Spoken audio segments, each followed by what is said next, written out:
एक गांव में राम सिंह और पद्मा पति पत्नी रहते थे। कुछ समय बाद उनका बच्चा होने वाला था। पद्मा हॉस्पिटल में भर्ती थी। नर्स ने राम सिंह को आकर खुशखबरी दी कि आपके जुड़वा बच्चे हुए हैं। राम सिंह ने कहा कि दो लड़के, लेकिन नर्स ने कहा कि एक लड़का एक लड़की। राम सिंह लड़की नहीं चाहता था, क्योंकि लड़की की शादी में होने वाले खर्चे से वह डरता था। 2 से 4 दिन के बाद राम सिंह अपनी पत्नी और बच्चों के साथ अपने घर पर आ गया। वह ज्यादातर लड़के को ही खिलाता था। पद्मा को यह बात पसंद नहीं थी।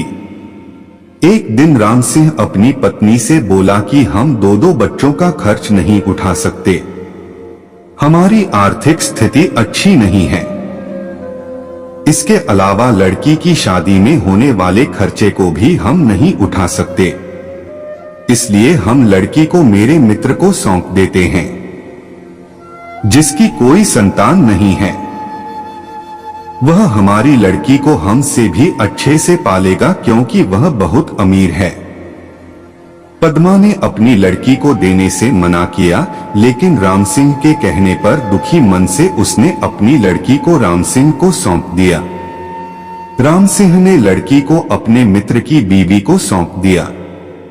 बच्चा पाकर वह बहुत खुश हुए। इसके बाद समय बीतता गया। राम सिंह अपने लड़के को अच्छे से पाल रहा था और उसकी हर इच्छा को पूरा करता था। लड़का जब 20 वर्ष का हुआ तो उसने राम सिंह से बाइक दिलाने की जिद की। राम सिंह ने अपनी बीवी के गहने बेचकर उसको बाइक दिला दी। कुछ समय बाद उसने अपने लड़के के लिए खेत बेचकर एक दुकान खुलवा दी, जिससे वह कुछ कमाने लग गया।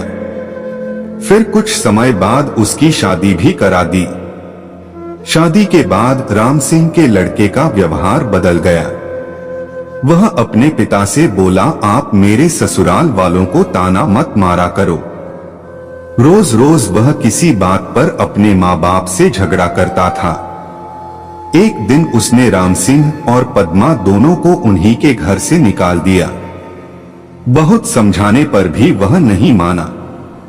राम सिंह और उसकी पत्नी एक मंदिर में गए।